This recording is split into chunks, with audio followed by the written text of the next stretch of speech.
Welcome to Blind Shovel, an arts and music podcast.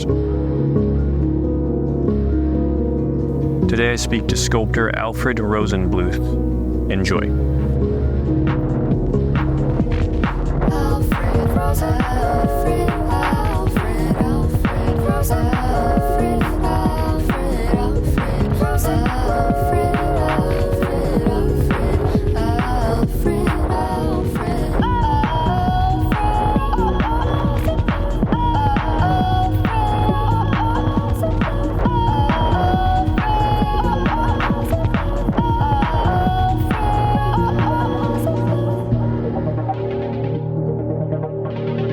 Hey, Michael, how's it going? All good. Oh, not too much. Just got home from work. Where do you work? Took a lay down. Right now, I'm working for an artist up in Greenpoint, and it's training week. They got me working on marble right now. It's been pretty great. Yeah.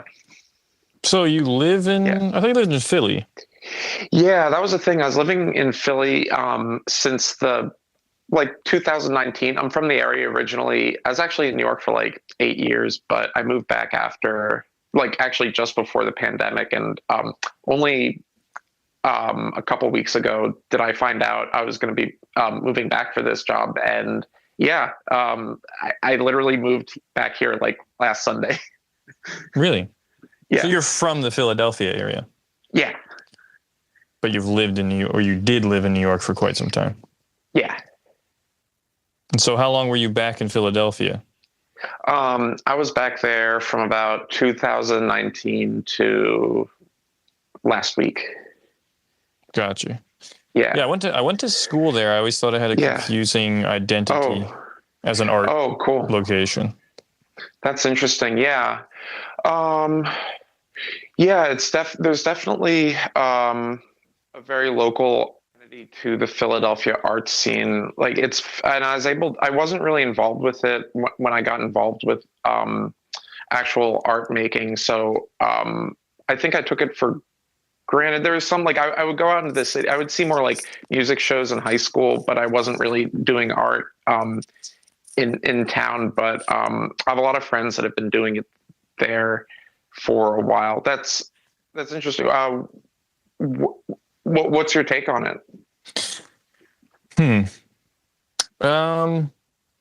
Well, it kind of reminds me of New Jersey, and that's where I'm from. Oh, wow. Where there's this issue of if you're good enough or hungry enough, you're probably going to leave and go to New York City because it's close enough. And so it creates a kind of farm league for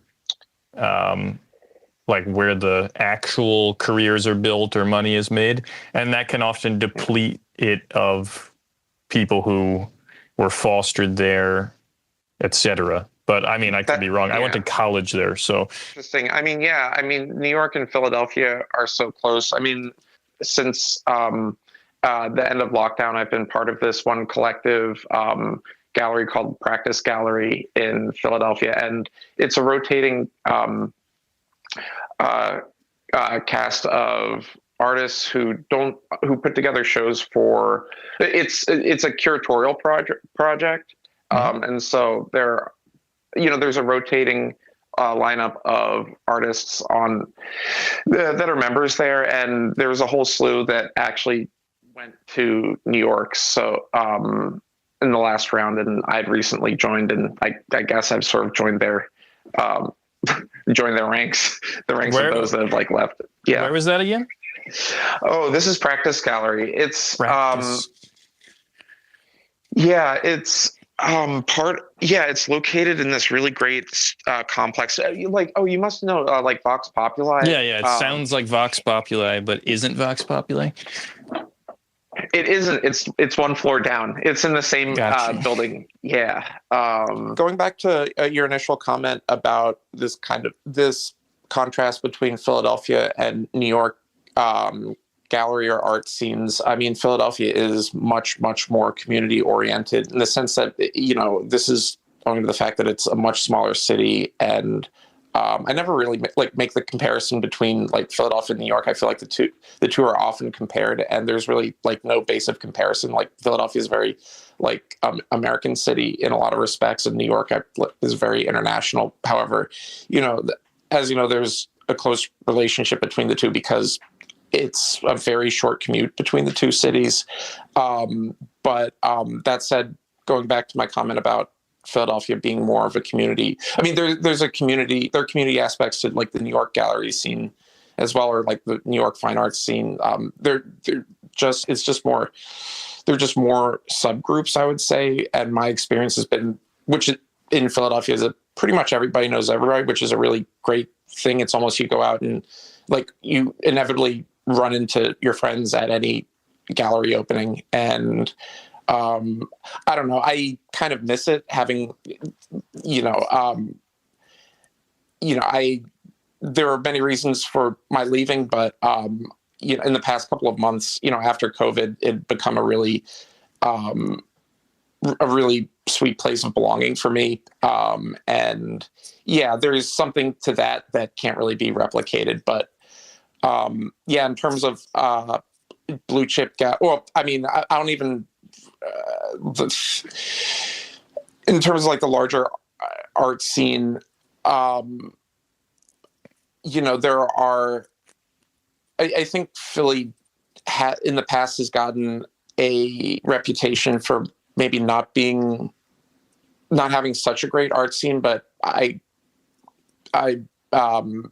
don't really go along with that. I think there are a couple of very strong galleries that have emerged there, like ones that I mentioned, Fjord Gallery, Commonweal, Fleischer Ullman, and yeah, I think they put on like very strong shows of local artists, and a lot of artists have also established their careers in New York that have actually moved to Philadelphia. Cost of living there is much more reasonable as well.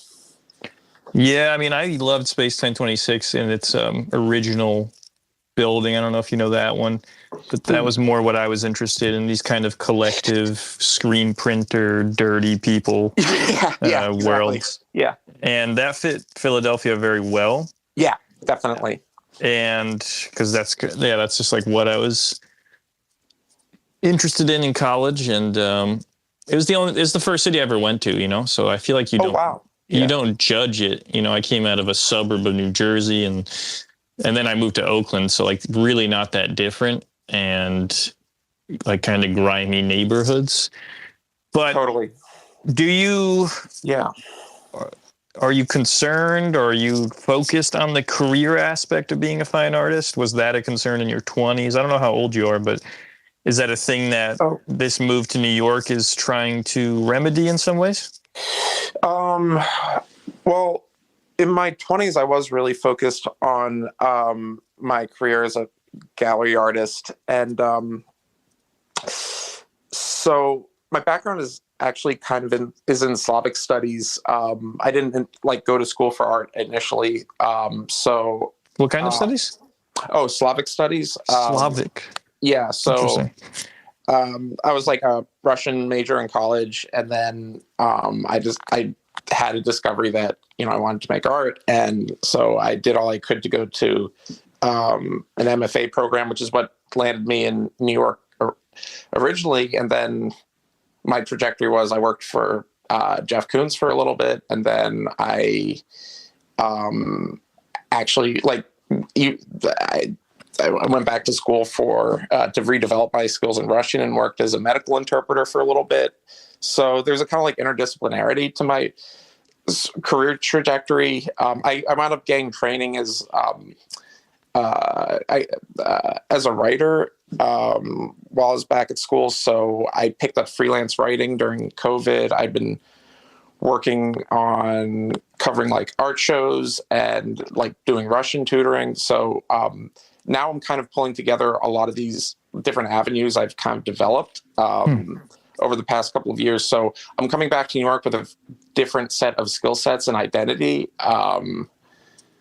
And I think the thing is that I went back to kind of take a break. Like there are a lot of aspects of New York that had just become kind of like overwhelming to me. And, making the contrast between my 20s and 30s, I'm 36 now. I think that I tried to burn I essentially burned out because I was so focused. And yeah, there are multiple reasons why I left New York, but yeah, going home, it was sort of a reset. And now I think that I had really, I mean, I didn't plan, like no one planned for COVID, but I actually wound up being a caregiver for my dad, who's immunocompromised for the entirety of it. And that was, the entire experience was a kind of reset. And, you know, that was when I started to kind of redevelop this new process of working in sculpture that I have now become pretty entrenched in. And that wasn't something I was doing before New York, before I left from New York. There was this kind of like whole world of, the Weird Studies podcast and this whole, this whole world exploring like concepts in post-materialism and just the, I don't know what that is. What's post-materialism? That's kind of a shorthand for this idea of not.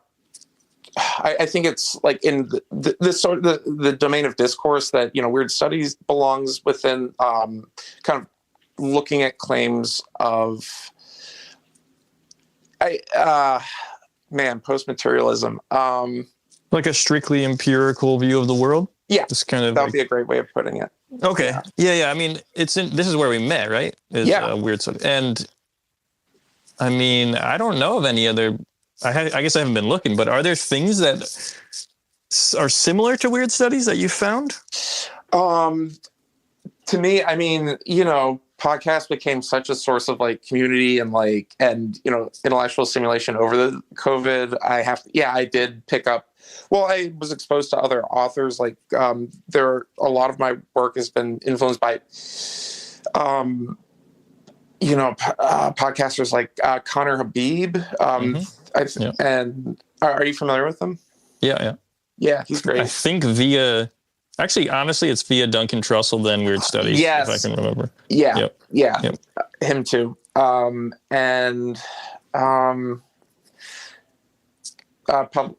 guess the work of Mitch Horowitz. Are you familiar with him? He's been a big influence. But I'm just curious as like a way to build out a kind of reference point for people listening. Yeah, I hope that anyone who listens to this listens to Weird Studies afterwards. I had JF on here, and I think it's just an important world to get in and take classes. I haven't taken classes recently. I just don't have the time. It's great. I was able to participate in this AI course, and I wasn't able to really, put myself in the chat or the discussion, but it's really a great source for intellectual development. Yeah. And that speaks to this kind of primal or essential thing I think we both seek in our art.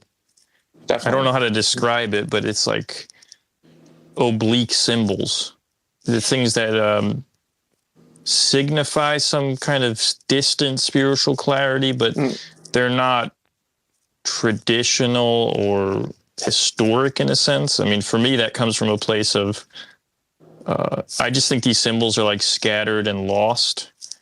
And it's almost fallacious to pretend I understand their roots. So you get these kind of mashups that feel and hopefully are meaningful. I don't know if that makes sense. Yeah, no, I mean, I think meaningfulness is really the essential drive behind discovering these forms that, what you articulate is very essential to this kind of process where my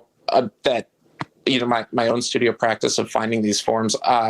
In fact, I'm intentionally not ever referencing or repurposing, let's say, alchemical images. I mean, I think that they're like, I think that there's an impulse. There can be an impulse to see, images that come from, Western esotericism, traditions of Western esotericism, and create a kind of novel take on them. Like, I think that one thing that comes to mind is, repurposing tarot imagery.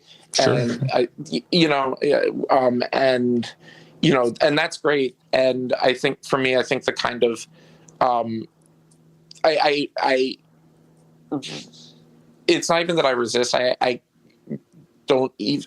Part of it is the discovery of these images existing within me, and so I enjoy these images, but I never consciously attempt to reproduce them or reconfigure them in a way where they have set meaning. Like, is there a? Yeah, no, I agree. There's like a trend of kind of working with occult imagery, tarot being very potent, beautiful source for that. But I suppose this makes me wonder, are there any symbols that scare you or sets of symbols that scare you in a way that you would want to be cautious about bumping up against them or manipulating them? That's a great question. I think that fear does play. Well, I think kind of fear does play an important role in my work. I think, but more in the sense of being of the kind of celestial awe. Not. I try and like move into. I'm trying to incorporate themes of horror where, but. I think traditionally, like, snake imagery has become kind of very prevalent in my own practice, and it's not intentional. And I'm aware that with different meditative practices, I think the idea of I essentially feel protected. Like, I think that I'm not concerned that I'm going to access anything that can really do me psychological harm. What do you feel protected by? I think just the fact that it's through that this is an artistic practice, that there's a kind of buffer that's. I think this is something JF would agree with, that this is a buffer through which to encounter like the numinous, that there's this room for it to be both true and not true at the same time. I think that if you're going through a procedure that's asserting the kind of literalness of or like a certainty and imposing it upon reality, such as like, I don't know, different like practices of evocation where you're literally summoning something outside of your control. Like witchcraft.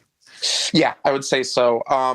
I mean, I think that this is the kind of essential difference between religion and art. In religion, it's kind of outside of this place of, I think, accessing your own creative, spiritual potential. And that, like, it's saying that it's imposing kind of structure and saying, like, onto how you're interpreting events around you, whereas there's this kind of negative capability of within art where there's a playfulness in it, or it creates room where you can encounter these levels of reality without it overwhelming you, I think. In defense of that religious frame, I think it's because it's top down, exactly, not bottom up. So like, it couldn't assert its omnipresent power and meaning without there being some cause for fear or concern about meddling. And then the artist is often, I actually believe most artists suffer from mental issues because they often end up in a place where they think they are God. Or at least there are gods. And this is outside of the art practice, this has horrible implications, but it's an understandable conflation because you feel that you are creating and that you're ultimately, for me, I recognize I'm a reflection of something, not the source of something. And that changed my whole being as an artist. But I don't know. Does that make sense? Yeah, I think there's a lot of humility that needs to take place. I mean, that needs to be in place.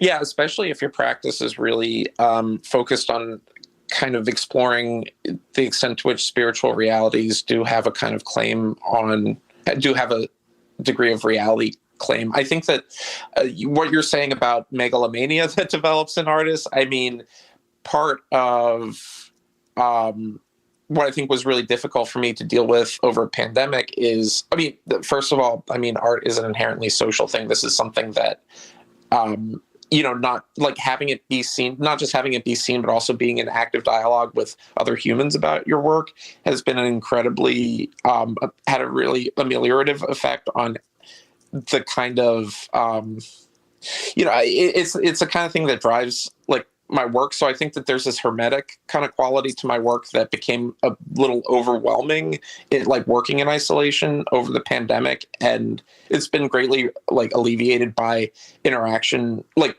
in-person interaction with other artists. And frankly, I could have done more of it in terms of like having Zoom, like studio visits. But going back to what, I mean, this response isn't, this is in response to you talking about, this kind of sense of being of omnipotence that a kind of like art, and that's, I think that's like a very out of touch kind of place, an ungrounded place to be. And I mean, for my, like, to speak about my work, I mean, I came to the same conclusion that it's not necessary.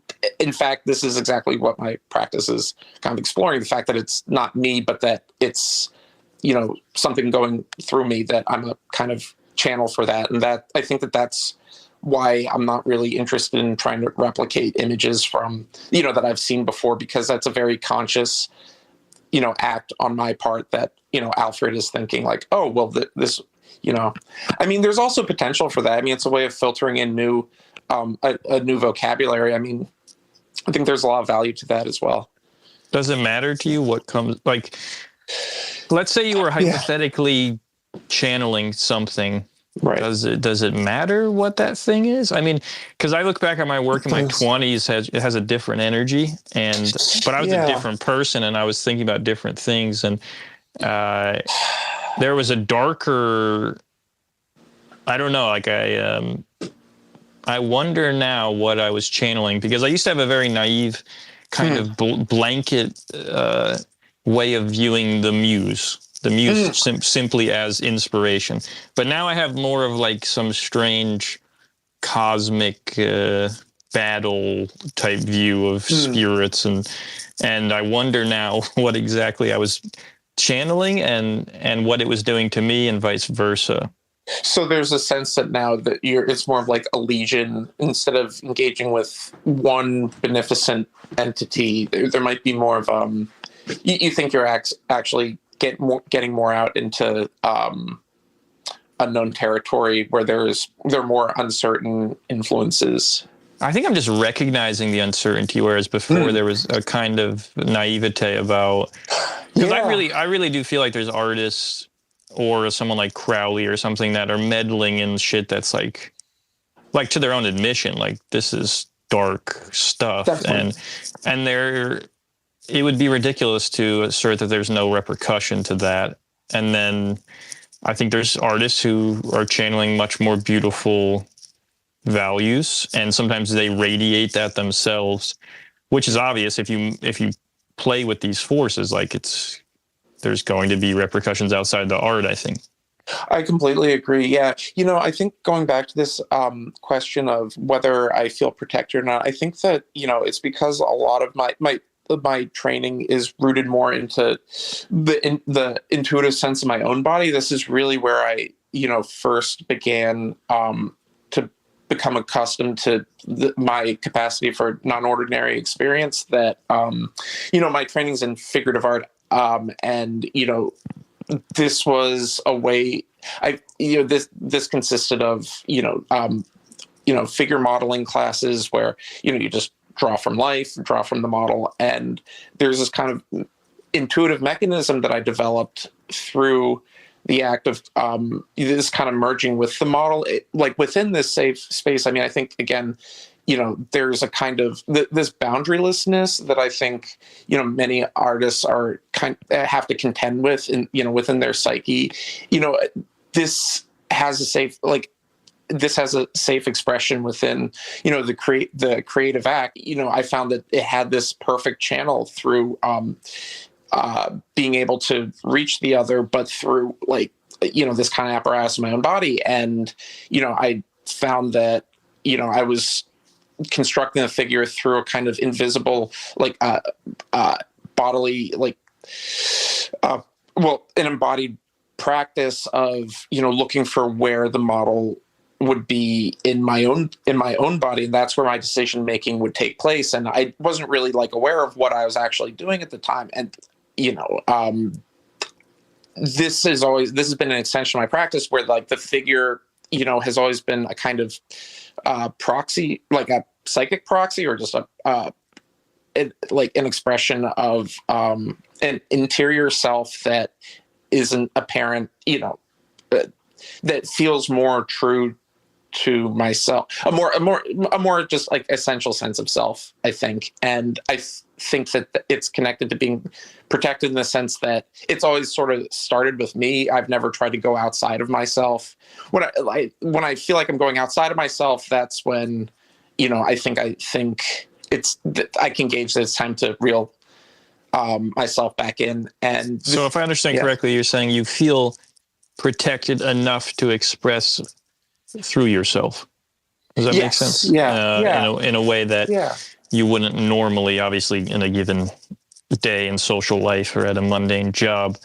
But it is interesting to me that your work seemed to be more concerned with the human form earlier on, and now it's in a kind of slithery world where there's less of the, or there's wings and things, but the human form doesn't seem to be as present.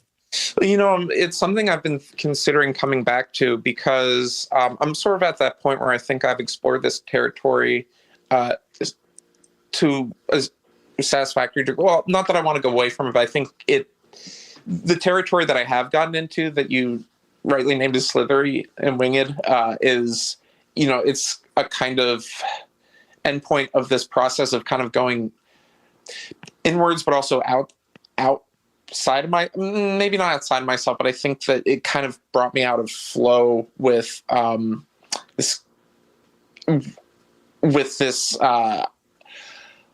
kind of embodied practice that I really get from the human form. I mean, I think that also, because these works have been in the negative, there's a lot of calculation that has to take place in order to pull these off. I mean, I need to start putting, for the listeners and for any potential viewers, all these works are done as negative reliefs. I can't actually see the form. And that was one of the reasons why I came to it, that I felt I had too much control over the positive form when I was sculpting in the round and positive. So what that creates a certain amount of conditions in which there's a sort of excess amount of calculation and kind of craft that has to be done has to be put into the molds in order to pull them off successfully. But as far as with the human form and sculpting and drawing in the positive, I think is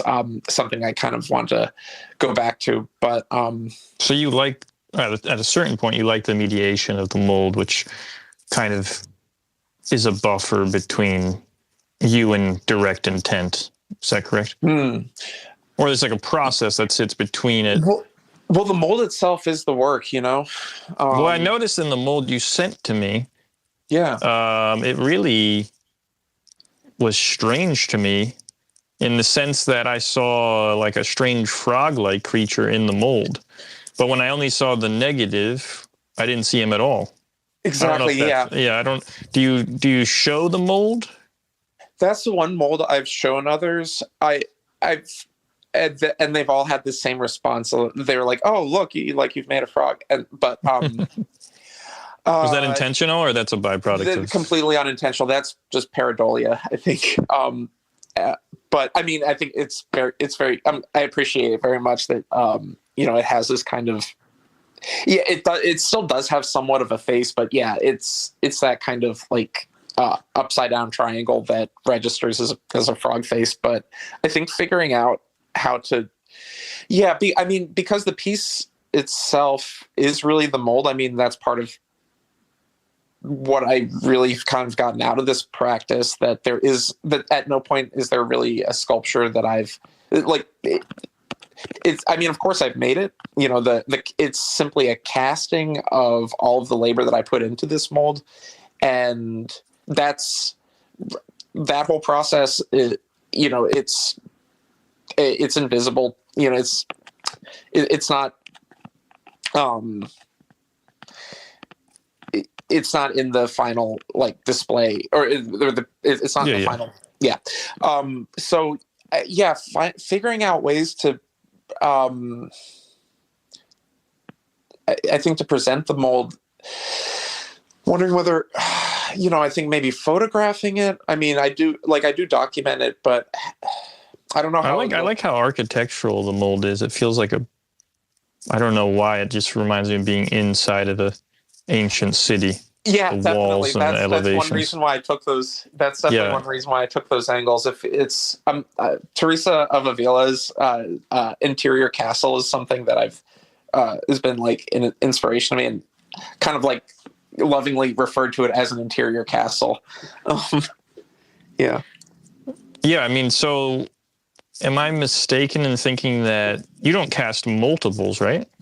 Well, I don't. No, this is a unique piece, which is, you know, I think, you know, as a sculptor, in sensibility, I kind of have difficulty with series. Series are great. I wish I could do more of them, but in terms of like really getting to authentic intensity and fever pitch, I really get out of my practice. I kind of think in terms of this is just like the genre of like the masterpiece, and this is I'm not saying that I'm making masterpieces. I'm saying it's just like the single piece, and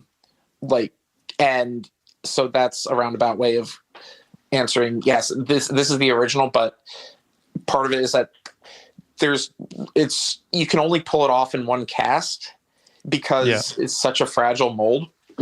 And so why use them? Like, I'm naive in some ways to this. I've done plaster molds, etc., on certain projects, but why use a process of casting and molding if you're only producing one of something? That's for display, and should anyone be interested in purchasing it, that's when I do that's when I can create replicas. I'll do a rubber mold. I'll do a rubber mold over it, but. Yeah, in terms of like pulling off the single original, there's a lot that could potentially. You only get one shot, really. Do you keep all these molds? No. That's part of it. Are they destroyed in the process? They're necessarily destroyed in the process. Okay. Yeah, they're all water clay as well. Yeah. Interesting. And yeah, when you're speaking about horror, it seems like the work from 20, and there does seem to be discernible series, at least from the outside, but I know that often artists feel that their work is disjointed, largely probably because they're invested so wholly in the one thing. It's hard for them to see the connections, but I do find that yeah, go ahead. Yeah, no, to say something to that. Yeah, especially the recent series of like the snakebird imagery, that definitely does belong in a kind of series. And I think that the one thing that keeps it from being a proper series in my mind is that I make one. Not only do I focus on one after the other, but there's a learning process in which each one there's a kind of ever increasing level of effort and complexity I'm attempting to put into it. I mean, just because I'll notice, I can only, each piece grows off of the other. I think I would probably do better to also work on multiple at once, because the one piece that I sent you was just 4 months of just single-minded effort. And I think that after this piece, I think that working like that isn't going to be, an avenue I want to pursue in the future, because you get perfectionistic about it if you're only working on one piece. It probably didn't have to take that long, because it felt like there was a little too much pressure on it. Yeah, it's like having one child. You kind of Oh, wow. Are you a dad? What's that? Are you a dad? I have a stepdaughter, but okay. I'm not. I don't have my own kids yet. I'm hoping to, but that'd be cool. She is an only child at the moment. But I just think in general, something you see in modernity is people who have like one or two kids, and there is a difference. I think it's usually a net negative of like really focusing on this one kid and their potential to be like a genius. Meanwhile, if you want a genius, you probably got to make 10 of them, and like maybe you get, this is just you don't get odds.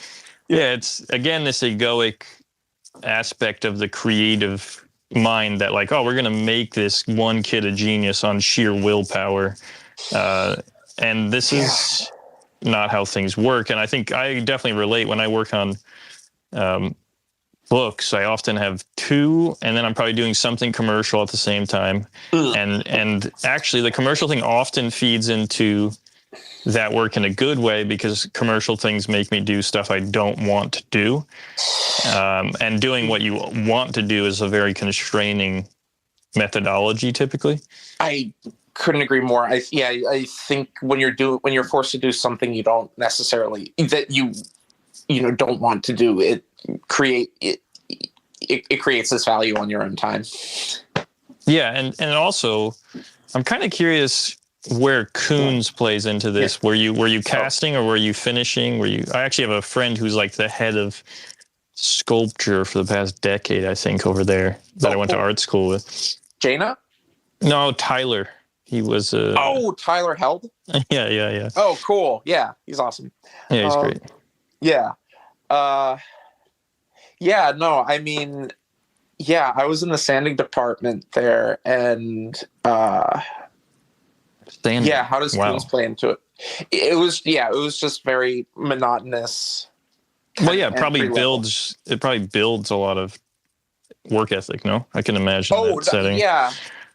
I mean, I have a kind of temperament for the monastic kind of activities as well, and just being hunched over like works, like kind of like just smoothing out the automotive paint on the bronzes was, I mean, I derived a lot of like kind of like private joy out of it. Like it was kind of like I think it was a really good channel for this kind of like work ethic. I think I have. If I don't have that, I didn't really have that over the pandemic, and I'm just that kind of drives me nuts not having that outlet.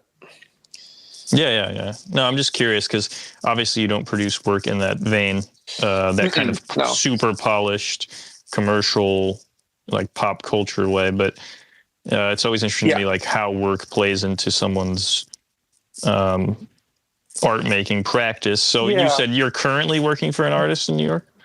Yeah. Barry X Ball. Barry X Ball. That's a wild name. Yeah. Interesting. Yeah, great guy. Really great studio to be working in. The work is similar in that it demands, a lot of. In fact, there were some Koons people that went there afterwards as well. After they left Koons, these are two artists that I think do a lot of hires. Actually, from the MFA program I went to, New York Academy. There are a lot of New York Academy alums that go between the two studios. Nice. Yeah. So this is a good thing, this job. Oh yeah, it's great. Yeah. And so in terms of like your careerism, what is your sensation in your mid-30s as to where you are, where you thought you'd be? Are you pleased? Are you discontent? I think being discontent. Are you still ambitious? I'm working on that. I'm trying to figure it out. Yeah. I'm not where I necessarily want to be, but I'm pretty driven to go to get there. To give you that, where would you want to be? What's the benchmark objectively? Is it you can live off your fine art? That'd be great. Yeah. Yeah. I think to start just finding gallery representation. I mean, I know that, success is just being able to work on your art, and, I really value that. And I think that's a benchmark for success. And yeah, I think just having a wider audience, and I think that would come through gallery representation and being able to show regularly, but living off my own work would be great. Yeah. And do you understand what kind of people would want your work, or what kind of gallery it would show in? Is there like a clear understanding of where you fit into all this? I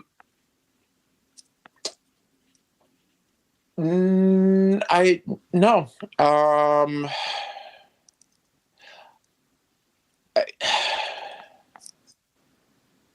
I know it's a difficult question. I ask because I could see, I'm usually interested in work that sits in between worlds in a way.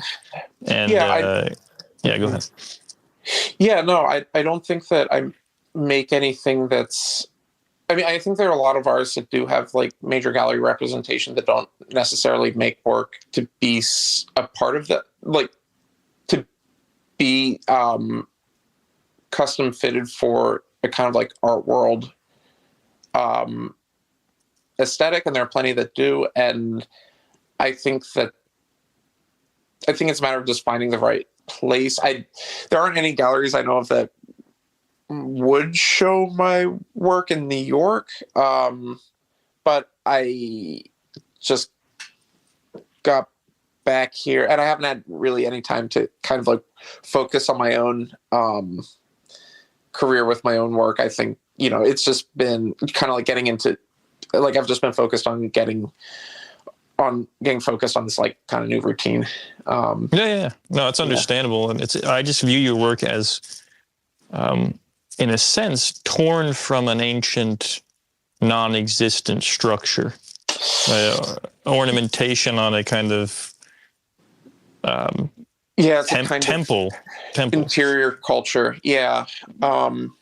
I think that part of like another significant part about these molds being, when I work on them, they're flat on the table, and it kind of echoes this sense of like this practice of the unearthing of a kind of lost civilization, or kind of like retrieving artifacts from actual mud, and it's a kind of like invisible culture of myself. Yeah. I like that you put it that way, because that bounces off a certain way.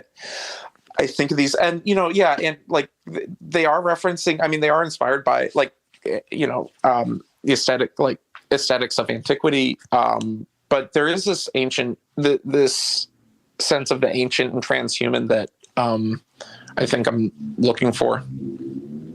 Transhuman, huh? Sorry, transpersonal. Okay. Yeah. Yeah, I was going to say, I don't pick up this. I was going to be very intrigued if there was a transhumanist element there. Yeah. Oh, well, that's cool. But in respect to the Slavic studies, did I get that right? Yeah, that's correct. Yeah. Are you? Where does that come from? Are you Slavic? No. This is kind of. I mean, if you want to talk past lives, maybe I was Russian at some point. Okay. But there was. I remember when I was like in kindergarten, I drew like a hammer and sickle out of nowhere. And That's interesting. It turns out that Mila Jovovich herself is actually of Serbian descent, but I think that at the time in high school, like there's something I kind of had a crush on her in high school, and there was one way of like there's something about that kind of brought me to Russian. I started teaching myself Russian in high school. I don't know to what end that was. It was just something I was like driven to do. Yeah. And so you went to college for Slavic studies? Yeah. And Yeah. I mean, when I think of a thing that can't get you a job as much as an art degree, it's Yeah. probably, is that up there? Yeah. I sort of had an experience that took me out of college before I could really channel it into a career. I left halfway through, and that's when I actually discovered art. Oh, so you discovered art later on. Yeah. How does that happen that late? Well, I always had an outlet through drums. I've been a drummer since the age of 12, and I played in high school jazz band and also bands in college, and that was always a kind of the sense of flow that I developed in that practice, I think, allowed me to jump into visual art at a later age. And I just transferred the kind of embodied sense of artistry that I developed in drums to drawing like plastic arts. So I think I was able to kind of like hit the ground running, picking it up later. But so did that? I see you have comics in here. Was that some of the earlier? No, that was actually that was later. My friend got me a book on sequential art, and it does relate so much to my proclivity towards like language. Like I think you're gonna ask about how Russian fits into everything. I think that it's just kind of like having an understanding of like the vocabulary, visual vocabulary as a language in itself. That kind of. No, I don't. Yeah. I'm not taking the Russian thing as a deep thread. It's just an interesting. It's just an interesting place to start academically. And I was just curious how that's present. Oh, well, so I think... If it still is, yeah. It is. Well, I've only been able to really, be an independent tutor with it. I was... I was a medical interpreter for a little bit as well. So, I mean, now... I have a full-time job, and I still do freelance writing, and I take students when I get them. But I mean, there was a period where, I thought that was going to be my trajectory. But I mean, again, I was taken out of college. I mean, I guess on this podcast, like I'm usually like much more candid about this type of experience, but it seems kind of relevant to our discussion, but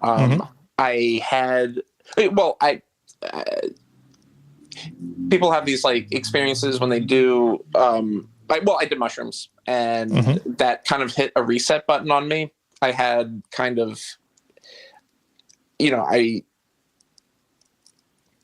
kind of just had to take a semester off, and was it your first time doing it? Yeah. I've always, I've never really done. Yeah, it was just one. It just took once. Yeah. So is that a? Yeah. Is that a? I've never done mushrooms, but do you view that reset as strictly positive? It was positive. In that, I think it gave me. It put me in touch with the reality of there being an alternative to a kind of like the mundane everyday. I would say, without getting into it too much, I think the overall experience was pretty positive. I just I had some difficulty integrating, and so I just moved home for like a semester and then came back, and that's when I started. I was like making. Yeah, I was doing art, and I came back, and yeah. No, I mean, that sounds logical. I mean, the part of the problem with the psychedelic experience is integrating it into actual life, and that is the rub, Yeah. Like, it's only, from a pragmatist perspective, it's only as useful as you can apply it to the mundane, in a sense. Yeah. So that puts you in a place towards art. Is that correct? Kind of push. Well, you were into music, but I think the thing when I was calling it a reset button, I think it just I think the experience kind of I guess showed me that there is something really unfulfilled in me, and really just doing art was kind of a shot in the dark. And then, like, I think I had the thought, like, well, this is something I kind of always wanted to do, it wasn't even something I always wanted to do, but I hadn't really done it before, and so. I think that's interesting. That's interesting to me. I can imagine someone listening to this who, well, maybe they do mushrooms. They haven't made art before. And suddenly they feel this impulse. What did that look like practically speaking? Did you go back to school for art? Mm-hmm. Yeah. And what'd you go for?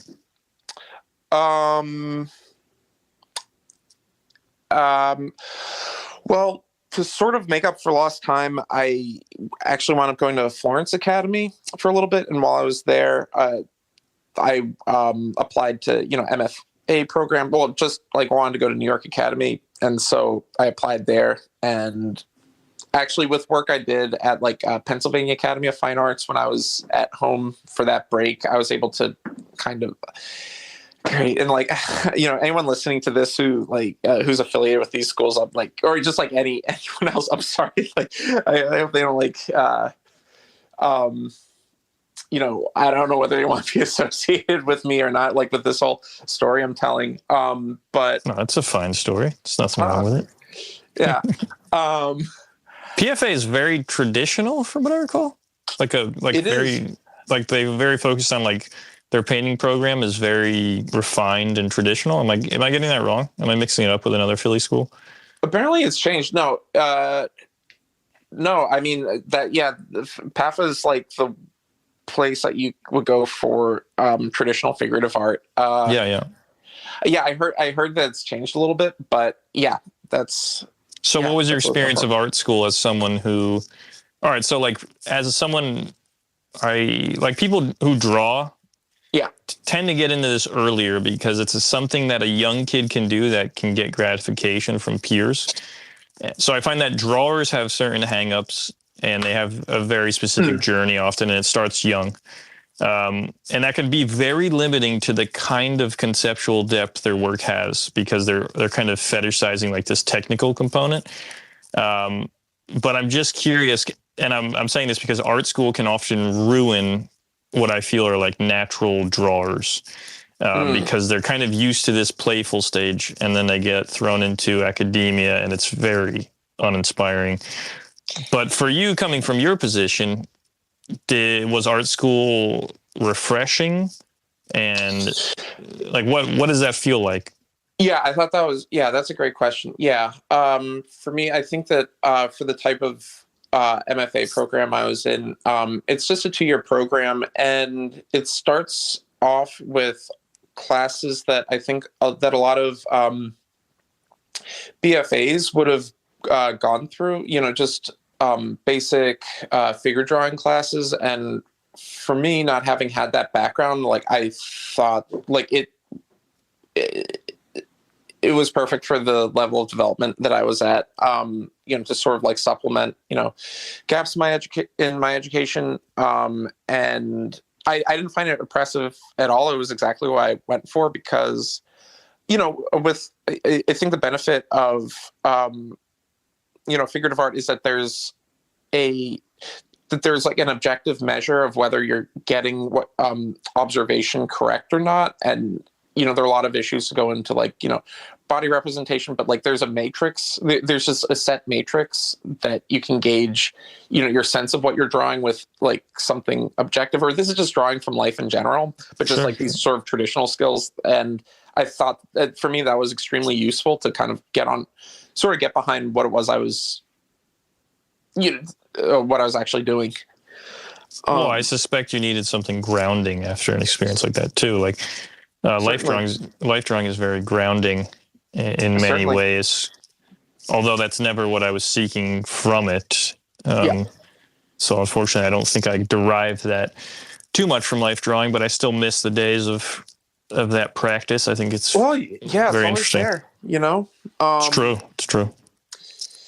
Yeah, and that's one part of figurative art that's or life drawing that's bringing back to it. I mean, it is extremely grounding. I mean, it puts you in connection with reality in front of you. But So yeah, what is that after that? Like, I'm trying to map this. What is it? A little over a decade's time? Yeah. I'm kind of curious. I'm always curious about the very mundane and practical progression of an artist's life, because as a listener, all the abstract and ephemeral components are very personal. I don't think there's much to talk about in that way, or much to be learned from it. It's by definition something you have to experience and move through. But the kind of practical stuff I find pretty fascinating. Yeah.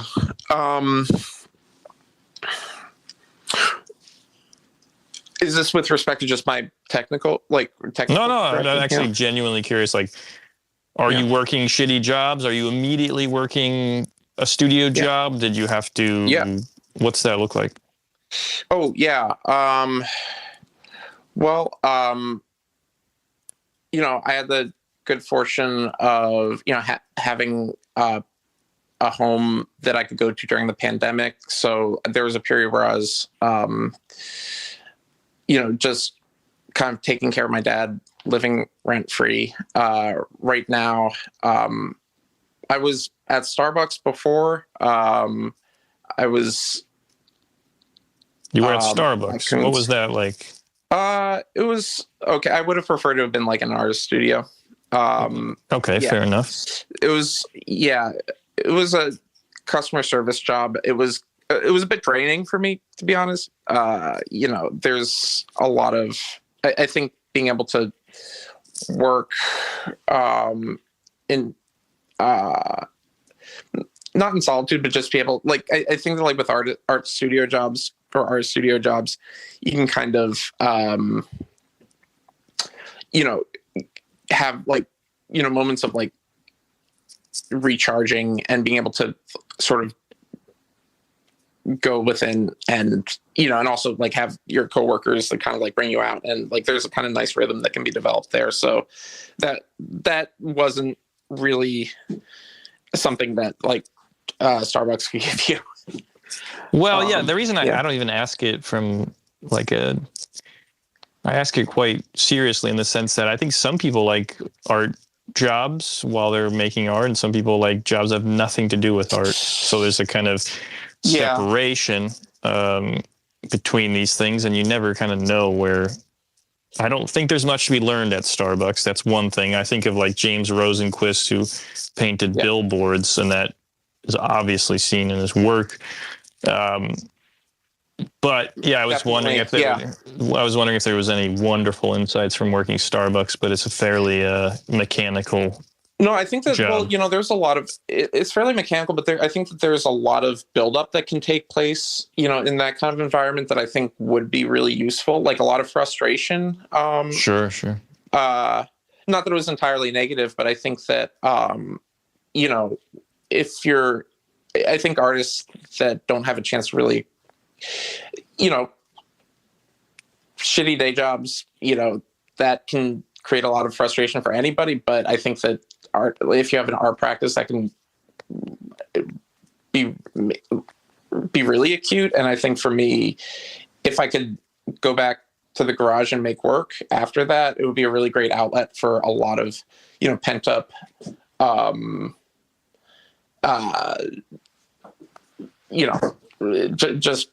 just frustration from the day. Sure. Yeah. And so you go Starbucks, and then you said Coons after that? No. Coons. Then I was actually, like, in a master. I actually went back to a master's program to redevelop my Russian skills, because I thought I was going to be an interpreter. There was that. And then after that, medical interpreting. Well, I wound up being an interpreter, but I think I wasn't expecting medical interpretation, so I did that. Russian tutoring, and then home, back to Philadelphia, Starbucks, COVID, lockdown, Okay. And then back here. Yeah. Do you feel that? No, that all makes sense. I mean, that's actually a pipeline that I think would be recommended for someone looking to kind of enter into fine art, if I'm not mistaken. Working in studios, etc. Yeah. Russian culture and art is very interesting to me because it just seems like a very strange fusion of East and West, and even like, literally where it's located would imply that. But would you say, obviously you're influenced by the language, but are you influenced by Russian art? There are a lot of really incredible Russian artists that I've looked at, like the symbolist Vrubel. How do you spell that? Vrubel. Mikhail Vrubel. Oh wow, yeah, that's that speaks to something very specific. Yeah.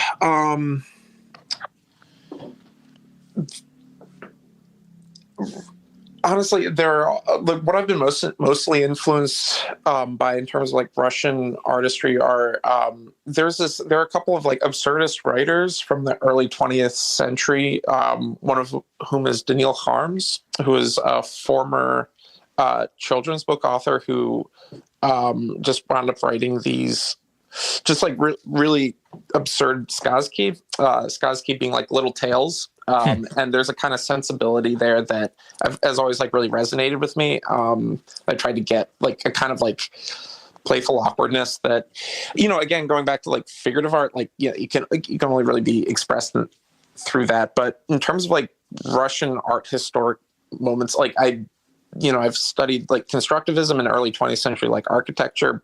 I love it. It doesn't, I think finding how this comes out in my own practice is still an open question. But it doesn't directly affect me. Like Marc Chagall, I love his work. But you do? That's fascinating. I love that because, for whatever reason, in my more immature days, I would I had good reason, I think. One, if I'm not mistaken, Chagall was openly, basically talking about himself like he sucked, and his peers were kind of like, you suck. And it was kind of like generally agreed upon that he sucked. Yeah. But for me, I still don't really connect with the paintings. In weird moments, I do. I do like what he made. He made like theatrical costumes and some sets that I'm like, oh, okay. Sometimes all it takes for me is like a medium shift, and then I can see the. Yeah, I'm not calling him genius. I won't go there. No, but what do you like about Chagall? Because there is this snobbish tendency to downplay what an ordinary person can access, which I think is very toxic. But because I do think most people's moms are going to like Chagall. That's really funny. No, I think that this is going to sound like I'm backtracking, but I think I was bringing him up as an example of a Russian artist that I know of and that I appreciate. I think really this kind of like openness with his Jewish heritage, I really appreciate in his work. The kind of theatricality. Well, it is an interesting thing, and I could just be ignorant to it, but it isn't clear to me like what Jewish visual art would be or mean. But I do know that Chagall is you would go to that pretty quickly for that reference point. Are you Jewish? I am. And I think that really that's only come out in like Judaica, the kind of like direct expression of one's own Jewish heritage. And I think there's this one piece that I did that I think comes closest to trying to express that, and that's this siren piece. It's, I don't know if you can see it, but anyway, there was a period during the pandemic where like my family picked up the tradition of Shabbat again, and this kind of sense of the hearth and was just like a kind of sense of belonging was like established through that kind of like weekly practice. And this siren piece that I have, incorporates like two candles in it, and it's kind of it's ambiguous in the sense that you don't necessarily know what type of ritual it's referencing, but the kind of like the backstory behind that was this. This is another like attempt to just try and find the gap between my art practice and my kind of lived experience, because I think when you're looking at my work, it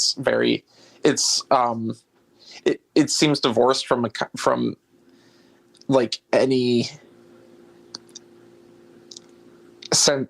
I don't know if it really gives a sense of who I am as who the artist is behind it. Once again, this idea of like being more of like a channeler, like looking at the ideas of like the imaginal. A lot of myself, I don't think is necessarily disclosed in, sure. my Not work. in a literal sense. Yeah. Yeah. And that was one piece where I came close to doing so, I think. Well, I can see that as it's almost like an altar or I don't know what you would say, but it feels very much grounded in that sense, where there's like a plane and then those candles sit upon it. There's something very interesting about a candle that can't be lit.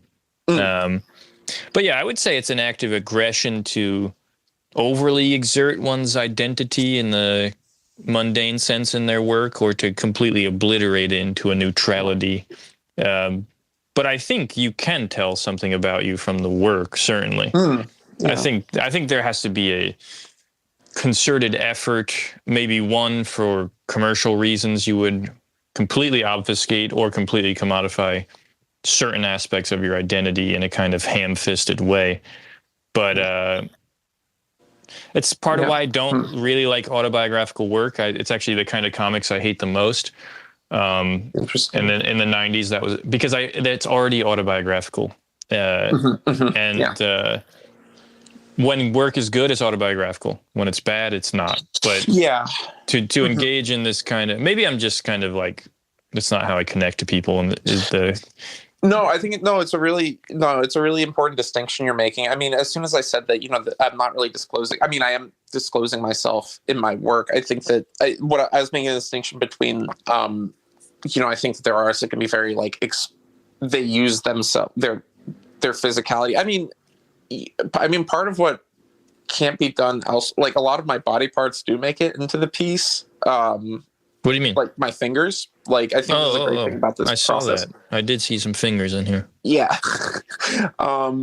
So yeah. But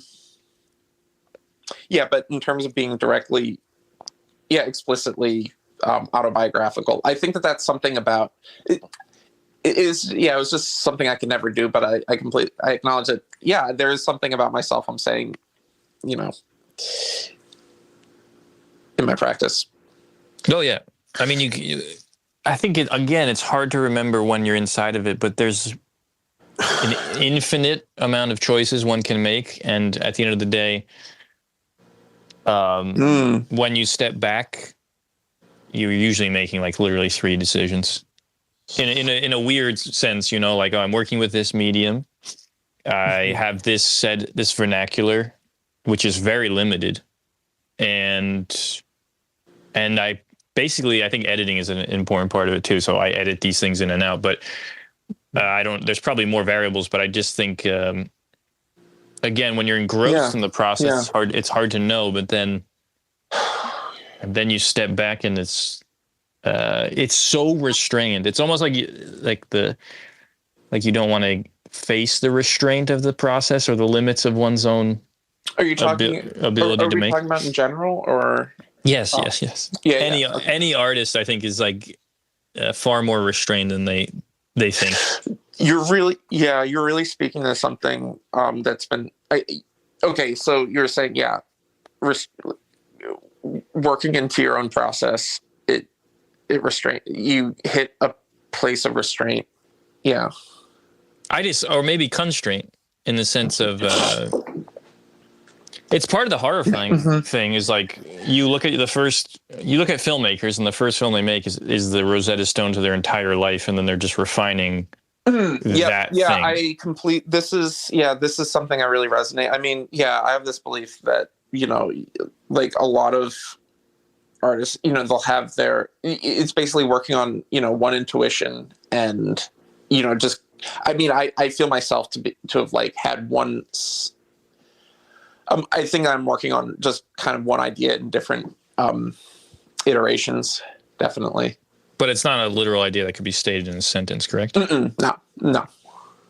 And you wouldn't even want to try, probably. It revolves. It's sort of been it's been like sprinkled throughout the conversation, but really it's just about this kind of insight into my own, just insight into being embodied, and just something about how that facilitates a kind of the kind of practice that I've come to. So the body seems to be I suspect that also mold making, I always found it weird how we are like just basically made of a mold, like in the sense of like there's like a dividing line. Yeah. Sometimes you see it in people. Oh, like you down mean there. Human bodies are a mold? Yeah. Yeah, like they're just like, I don't know, you could make it in a mold pretty easily. And they do, lots of life casts, yeah. Split down the middle.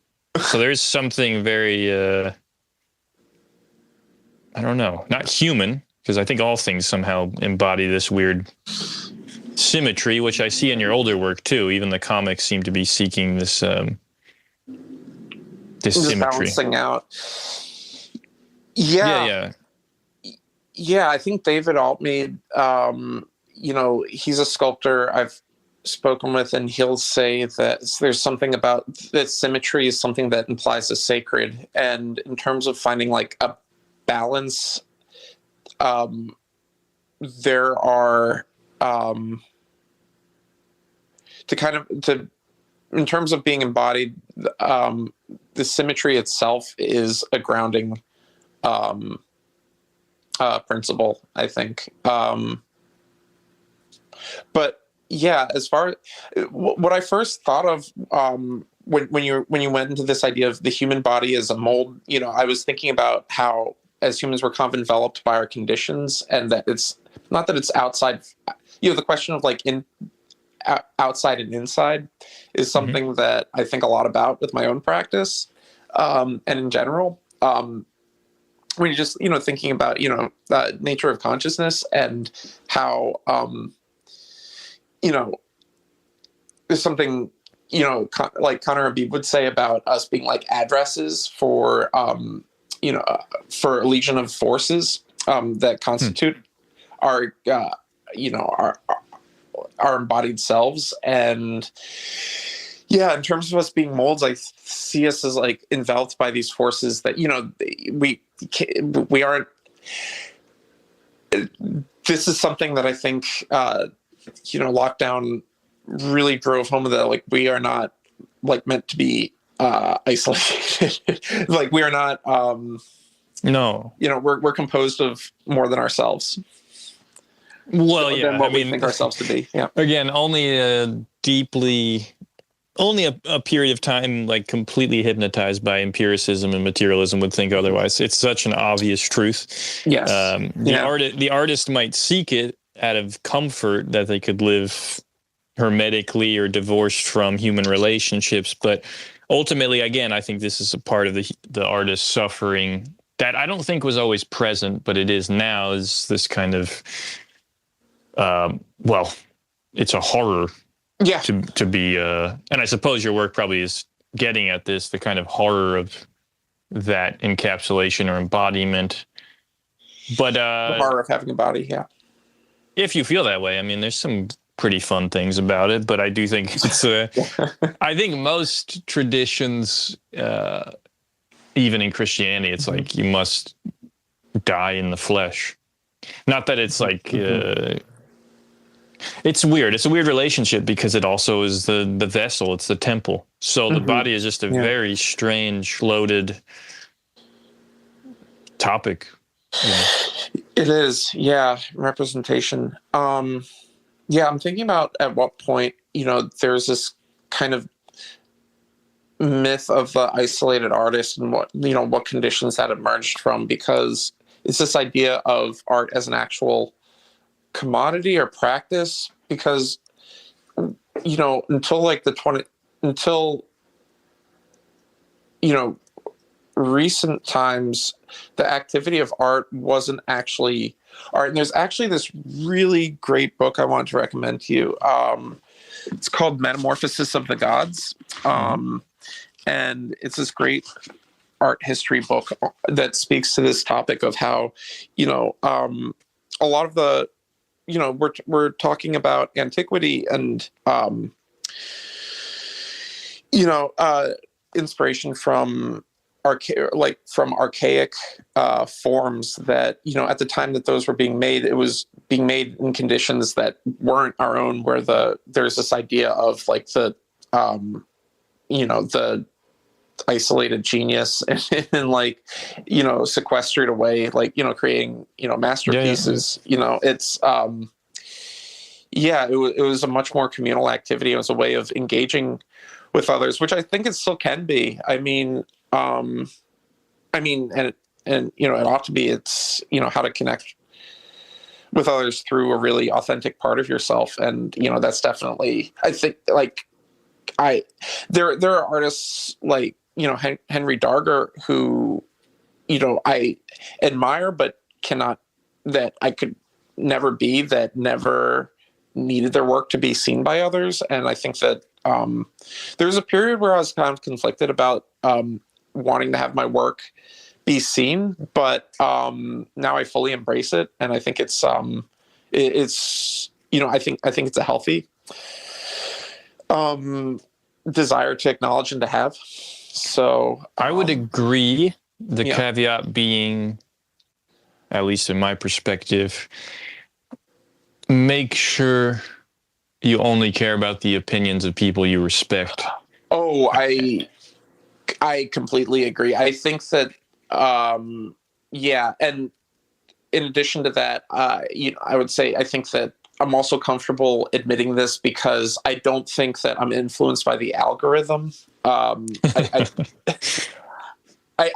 am, but I don't feel pressured to make work that would get more views or be more digestible to. I think that I know enough about myself to know that I'm not.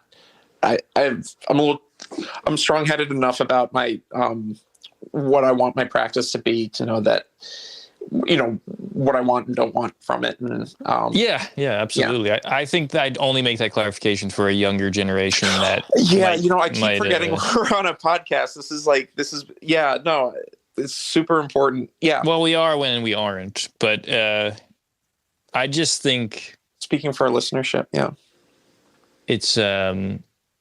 it's pretty complicated to figure out when you're younger, and sometimes you simply seek attention, and simply seeking attention at all costs is a very dangerous process. And so then you try to sort out like, well, by what? I also like talk about this concept of the dead people who are watching you, and imagining who that, they're in like the upper balcony and they're just looking down on you. And when you make work, they're judging you, and you're holding yourself to those standards. You're talking about the shoulders you're standing on. Is that? Yeah, I would say definitely people should be a lot more respectful and I would say transparent about those shoulders in a sense of reverence and respect, definitely. And just like approximating. I don't want to get like formulaic about it, but in some ways I feel like I can approximate the judgment of these people I revere who are dead. And that's useful, but also I have actual peers that are living and human and need to be accessed as well for any sense of reality.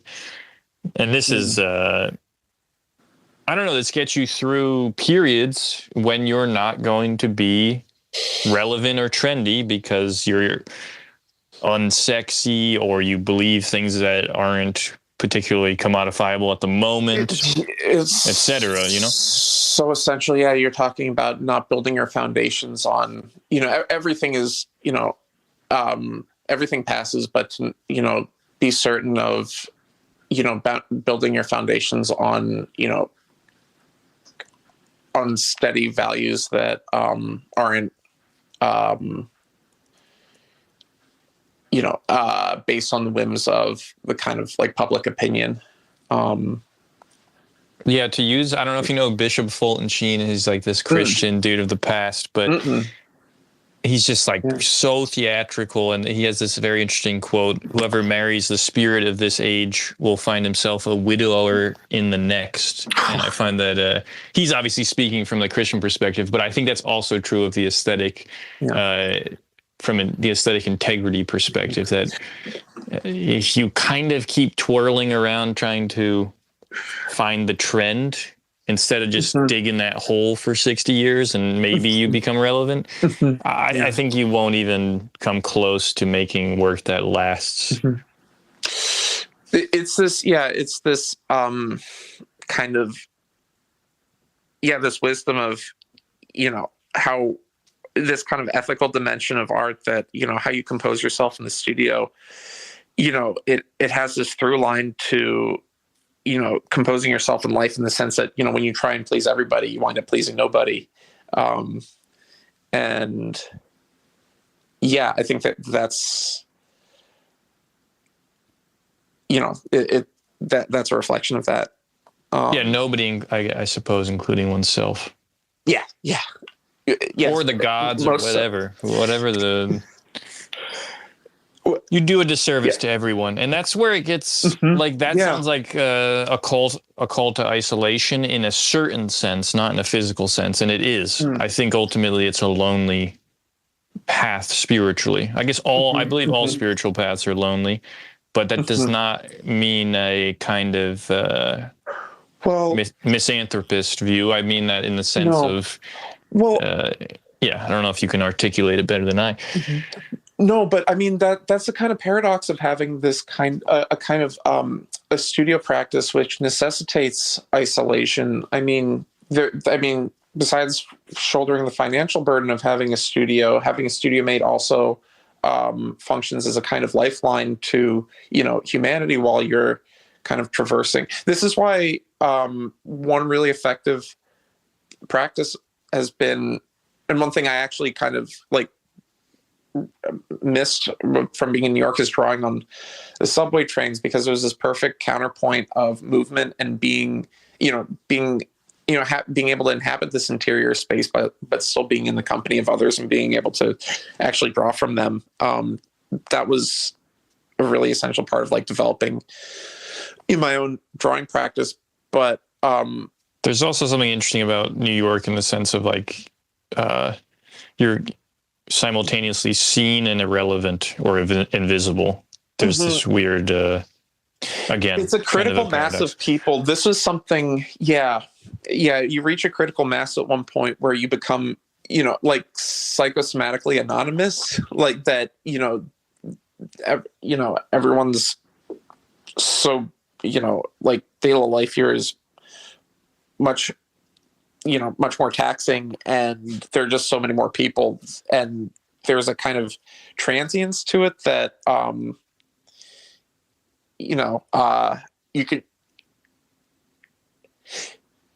you can remain as anonymous as you want to be, but without necessarily feeling isolated, I think. And this is just like from the perspective of just carrying on like a creative practice, like having a kind of remove where you can have a kind of like it like I found that it could keep my inner experience more intact. That reinforced that. So I mean, finding a place that meets your sense of need as an artist in the world, just by the general like culture and overall composition, I think is very important. I don't know if I could make art the same in Philadelphia, or I've had so much experience in this city that of like at a point when I was like very entrenched in my own practice that it's almost like a Pavlovian association that the kind of drive I had while I was here in my 20s, like it's sort of waiting here, whereas like I think I had much more of I was thrown back into my original family life, in my hometown, and there's a completely different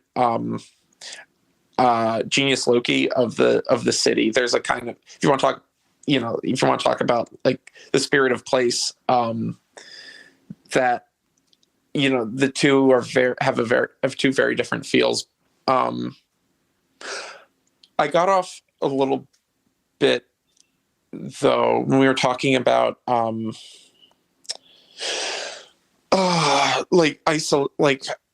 isolation and still making work. I think that the paradox is that a degree of isolation is necessary in order to create work. I think that this is where family and friends are essential lifelines, but there's a period where I was having a real difficulty with working on my own and someone, and in terms of spiritual development as well. I saw this as threatening to my own sense of self-development and spiritual development. And what was threatening? The degree, I think the loneliness of, sure, and the of this sort of solitary practice that I've had, and someone, I brought this to someone whose counsel I really trusted, and he said that that we may not. And this was in respect to like the spiritual dimension of my work, how it's an explicitly spiritual practice, or it's not explicitly spiritual practice, but the degree in which it is. I would say I would call it that. It's just closely.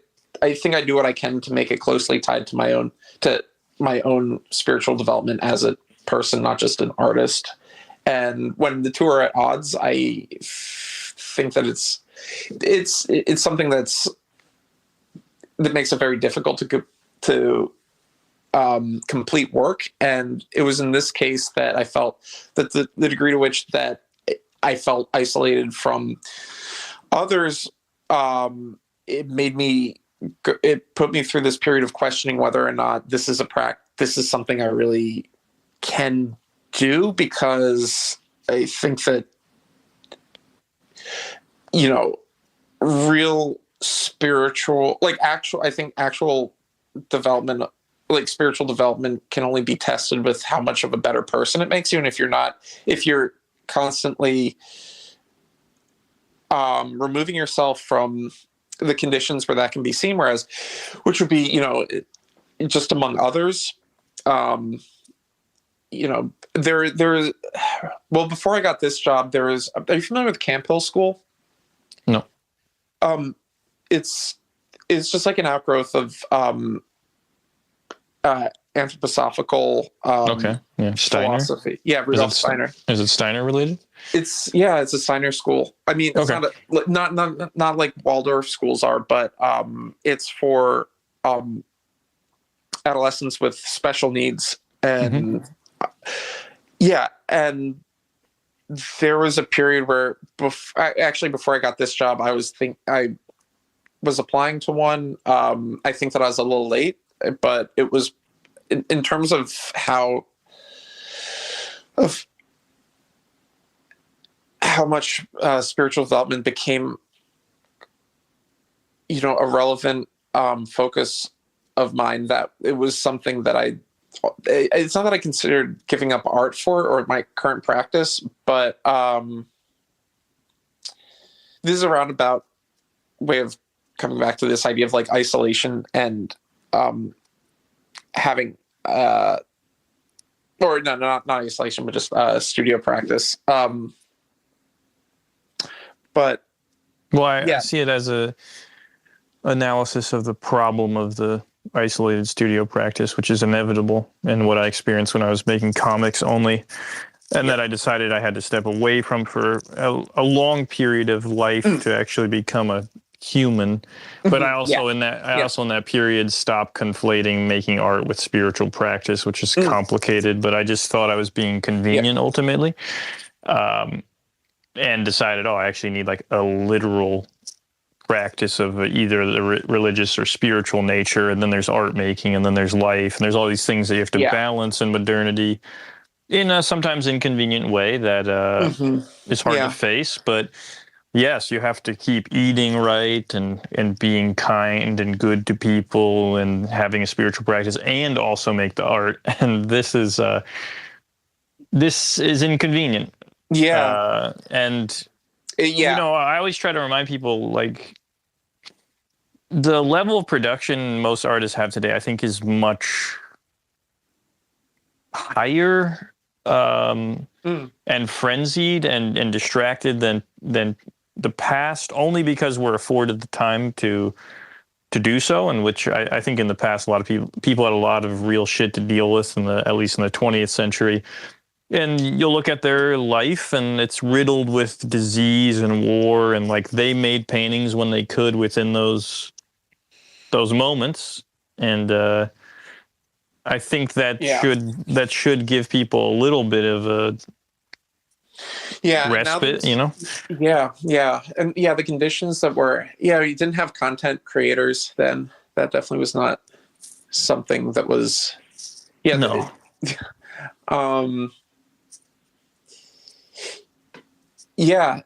In terms of experiencing, real hardship. Well, I mean, God, if you're talking about hardship, I mean, there's plenty of hardship now, but sure, it's just the amount of time I think to produce art it's increased, surely. And it's also been easier to make work quicker, which is different. You know, maybe not for you. Yeah. Go ahead. No, with technological advancements, I mean, have you found using computer programs satisfying to your ends?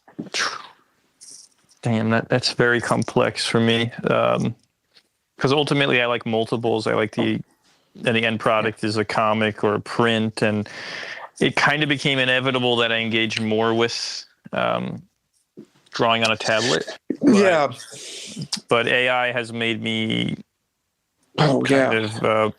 project into the future in this way, where I want to be able to show my grandkids like a pile of paper to prove that I actually did things by hand. Because I think even today I find, and it's depressing in some sense, I find myself questioning if someone actually made the drawing. And it's a kind of disgusting feeling, but and I value that. You know, I value all this to say I'm working more and more on just paper again, just to be like, no, like actually, you know, I just drew that. And the magic of looking at someone's hand and drawing on paper, I think the digital question is very complicated. I also run a fabrication company with my friend, and that's, you know, we use a CNC. I use Adobe Illustrator. I'm not extreme about the stance, but I do think what is sacred must be kept sacred, and what isn't can always be kind of modified from a tool perspective. But we have to be very careful in the moving forward, basically.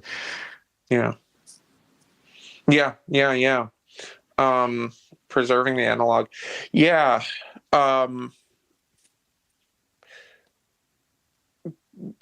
With this,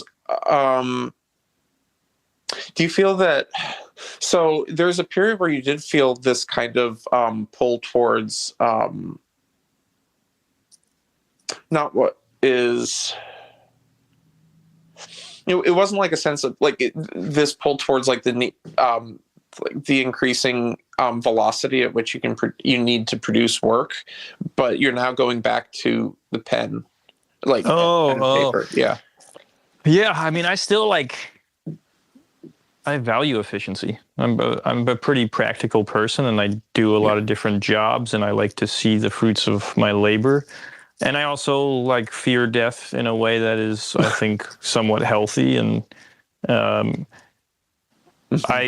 like very interested in ideas and composition, and so for me, getting it on paper, getting the idea out is very important. And it's more of like a psychological detritus than it is a a dance with the process. Like Yeah. Digital drawing allows you to seamlessly kind of spill an idea out with no friction. Exactly. Yep. Yeah. The tablet's a frictionless space. Yeah. But there is friction. There is merit to friction in the process, like you're saying with the mold. But for me, I'm trying to, and again, ideas are not like, oh, I want to make an iPhone, but ideas, in a sense, the poetic concepts, I'm trying to get them out and out and out and out and out as much as I can often. So there is this appeal to the digital. It's just the question is, do the ends justify the means, or do the means justify the ends? I mean, do you, I think there's like some element that zeros and ones, it matters. It matters how you, even if you think you're just drawing on a tablet. You know what I mean? Yeah, no. I wanted to say, I mean, you're talking about like the message that you're conveying through your work, and just simply by having a hand-drawn work, I mean, that's conveying your value, that it matters that this is done by hand, that it can still remain relevant, and despite this kind of like ubiquity and like this presence of just endless content. I hate that word content, like what it's become, how it's become this kind of blanket term for like anything that would like take the place of like art, and the value, recognizing the value of still making something by hand, like that's a statement about it. That's a statement about an essential value.